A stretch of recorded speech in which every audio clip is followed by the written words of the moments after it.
Love the pilot. Oh, great. Looks like you're kind of set up to be the work bestie, the unfulfilled work bestie. Perhaps, yeah. Well, thank you. Yeah, I play Emily's best friend, confidant. It's an office full of interesting people. I think most people can relate to that, but they're very real people, which is really cool. And I think Teddy's in this place in his life where he's trying to figure out what he's passionate about. So for him, it's so exciting to see Emily, who's this person that we I think admires, and she's clearly like the one he looks up to the most and can probably share with the most about anything in the office. To see her stand up for herself in the office is kind of like this. It's this mirror into himself. Also, like, what am I doing with my life? In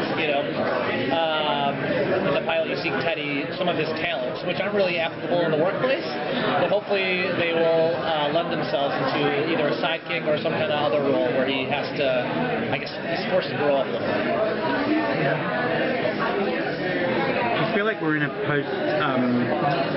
almost a post-superhero world in that, Netflix is doing superhero shows essentially that are exploring post-traumatic stress disorder. This kind of looks at a different aspect of kind of the aftermath of the superhero moment when they swoop in and save the world and someone else is left to kind of deal with it. Yeah. I think it's, in many ways, I think that's what I was drawn to this project, because it is a fresh take at the superhero world, but also like kind of what we're going through on the whole right now with entertainment.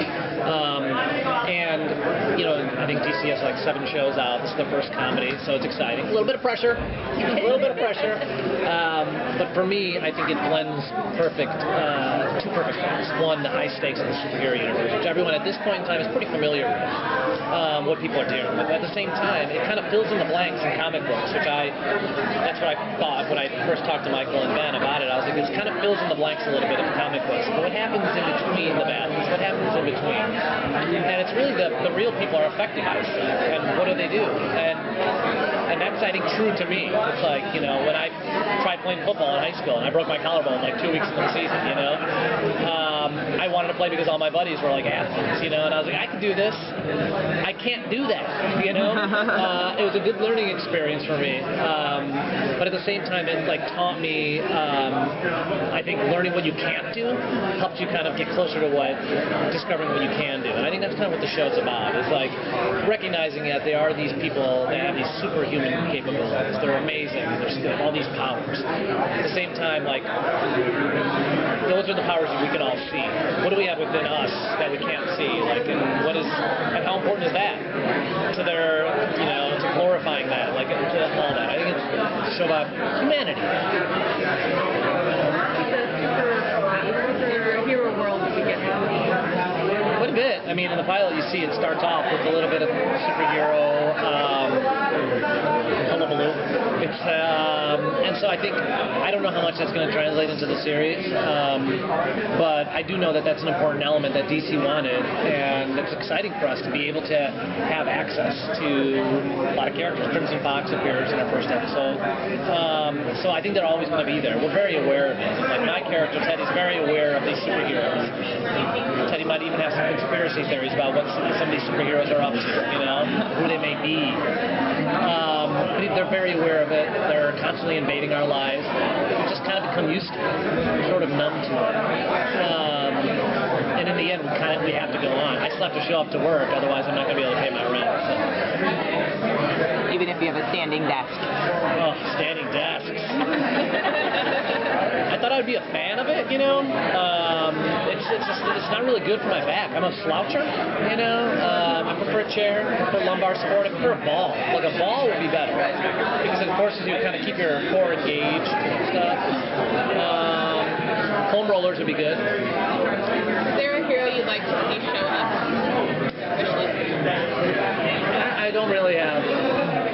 I've learned, and I'm way more open. I love being surprised. I just love being surprised. I like to predict. In terms of what characters may enter, people have asked me who's one of my favorite characters. I mean, as a kid, I always loved the Flash. He was always my favorite character. I also lately I've been thinking about Elongated Man. He's like a sleeper. I think that he'd be kind of fun. I'm just trying to think of characters that I could emulate. You know? Not a lot. So I think those are the two of the ones that I thought would be kind of fun. Could you talk a little bit about working with her? It's incredible. She's amazing. I mean, we met working on this in Vancouver. We're shooting now in Los Angeles. My birthday was up there during the shoot. She surprised me with a cake. That's like, she's like just thoughtful and amazing, and you know, but she's also like such a great rock for this show. And so it's nice to kind of hover around her and like do antics around her. She's very strong and just game to do anything. So it's been fun. One last question. Would you say this will be a show even for the people who are sick and tired of superheroes, that they will find something here to relate to and enjoy? Yes, I think that's kind of the point of the show. I think the show is sort of like a reflection of like, what can real people take out of this? Recognize that every billboard you walk past has superheroes on it. You know, and we're flooded with it on the internet, banner ads. I have two kids; they're obsessed with superheroes. I think for me, as kind of going into a parent role, it's kind of exciting because I get to have superheroes. Yes, they exist. Yes, they exist. But I'm also a dad. Okay, I still have to like be the one to take you to school and make sure I pack your lunch. So kind of, it's a great.